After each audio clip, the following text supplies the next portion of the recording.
Oi pessoal, aqui é a Lígia de novo e no vídeo de hoje eu vou começar falando sobre como eu fui diagnosticada e como eu comecei meu tratamento de quimioterapia. Então eu fui diagnosticada mais ou menos uns 3 meses atrás e o meu diagnóstico, na verdade, eu fiz bastante parte disso porque começou que eu comecei a sentir um formigamento em volta do mamilo. E pelo fato de eu ser fisioterapeuta e já ter trabalhado com mulheres que passaram pelo câncer de mama, já era bem conhecido pra mim um sintoma do câncer de mama. Mas pelo fato de eu ter perdido a minha mãe faz mais ou menos uns 10 anos atrás por um câncer de pulmão, e o câncer dela não tem absolutamente nada a ver com o meu, não tem nenhuma ligação. Mas pelo fato de, depois que ela morreu, eu fiquei muito traumatizada com isso. E qualquer coisa que acontece no meu corpo, a primeira coisa que eu pensava é que podia ser um câncer. Eu pensei, não, deve ser só mais um pensamento negativo, ele já para de pensar isso, não deve ser nada. E eu fui dormir e disse, bom, vou dormir e de repente amanhã quando eu acordar vai passar. E realmente passou, a sensação de formigamento passou. Mas eu pensei, não, eu vou dar uma olhada com calma na frente do espelho. E aí eu peguei um pouquinho de hidratante na mão, que é uma dica para quem quer fazer a palpação, quer fazer o exame de mama, porque aí a sensação é bem mais fácil. Então eu passei um pouquinho de hidratante na mão e quando eu levantei o braço, eu nem precisei palpar, eu já vi que tinha ali um nódulo.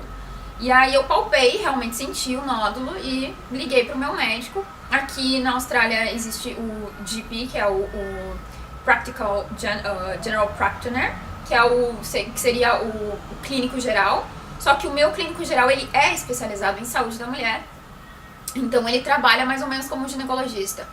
E aí eu liguei pra ele conseguiu me atender prontamente, e ele me disse, Lígia, fica calma, porque em 98% dos casos, e realmente ele tá certo, não é nada, é só uma fibrose, e fibrose é uma coisa muito comum, mulher tem fibrose ao longo da vida por questões hormonais, então de repente não é nada.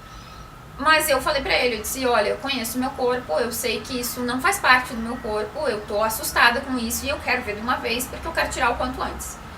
E aí ele disse, nossa, porque você tá assim tão estressada, eu vou tentar ao máximo conseguir esse exame o quanto antes. E aí ele me marcou pra fazer uma ultrassonografia, pra fazer o exame da massa, que era pra saber se ela era uma borda definida ou se ela teria uma borda irregular.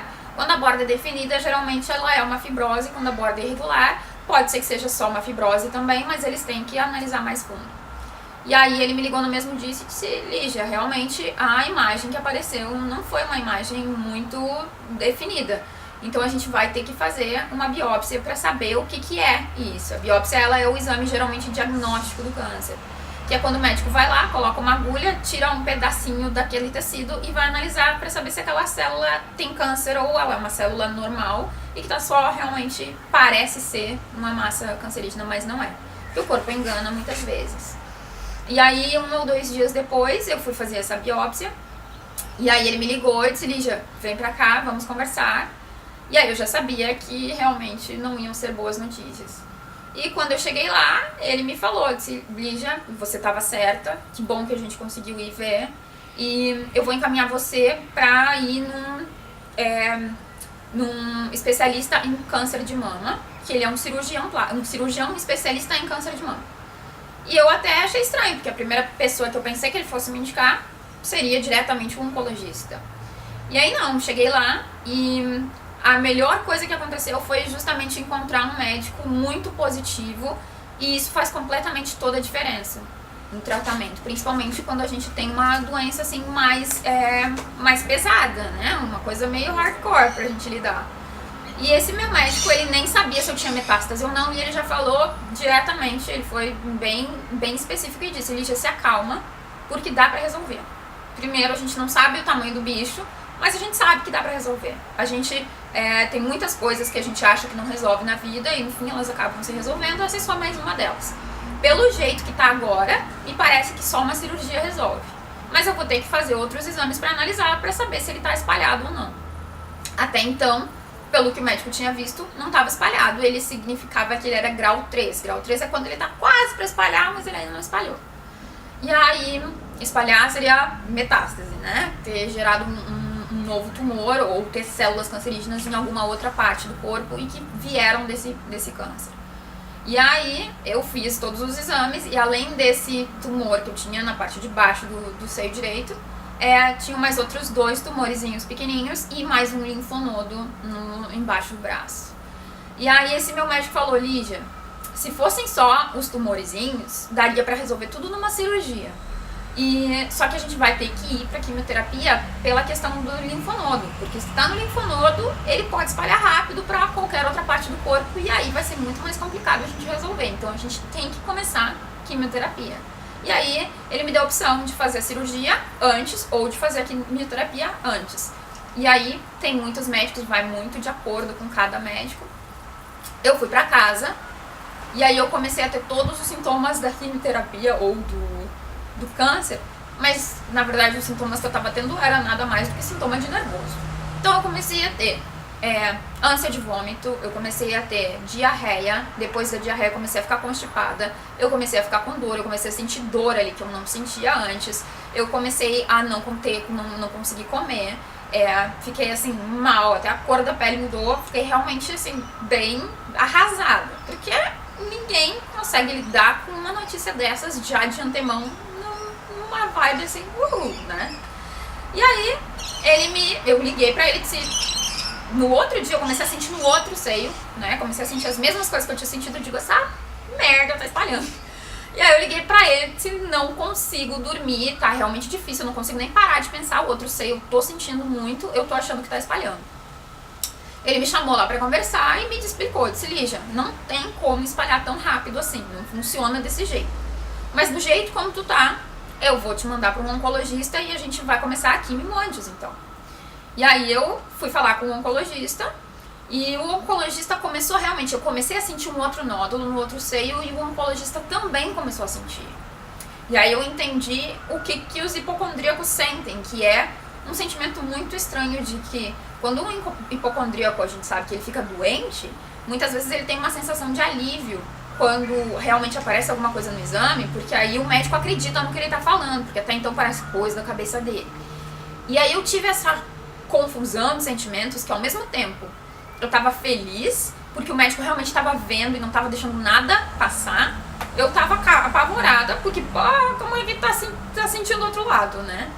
E aí, quando aconteceu isso, eu apavorada, e esse médico conversou comigo, pela nossa conversa ele falou, Lígia, olha, geralmente eu dou um tempo pra pessoa pensar, pela questão de que pode ficar estéril, pela questão de que no teu caso a gente não vai ter tempo de salvar os ovos, pela questão de que, né, a quimioterapia pode afetar a gravidez e outras coisas, mas pelo teu conhecimento, pelo que tu tá me falando, tu me parece já ser bem, tá bem claro o que tu quer. Então eu não quero perder tempo, a gente vai começar a quimioterapia. E aí foi quando eu entendi o quanto a gente pode estar contra ou a favor e o quanto que isso realmente interfere nos efeitos colaterais. Porque eu comecei a fazer quimioterapia, eu falei com o médico na segunda-feira, quinta-feira eu tive quimioterapia e a quimio que eu tive é a mais pesada, mais barra pesada que tem. Eu não tive nenhum efeito colateral.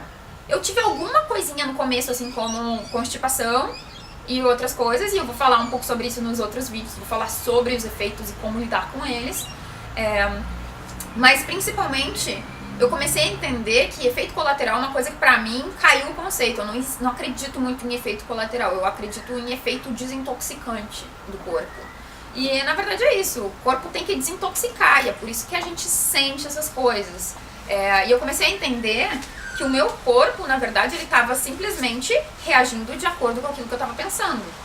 Então, eu comecei a ter esse tipo de sentimento de vou deixar o meu corpo reagir e a partir do que ele reagir, eu vou começar a trabalhar. Eu não vou pensar o que está acontecendo. Então, se estou constipada ou se estou vomitando, não vou me sentir pior por isso, não vou me deter a achar que a quimioterapia é um veneno, porque o problema maior é esse. Quando a gente descobre que a gente começou a ser negativo no tratamento, é quando a gente chama a quimioterapia de veneno, ou quando a gente acha que a quimioterapia está nos matando, ou quando a gente diz que o tratamento a gente não consegue aguentar, a gente é que está se colocando nessa negatividade.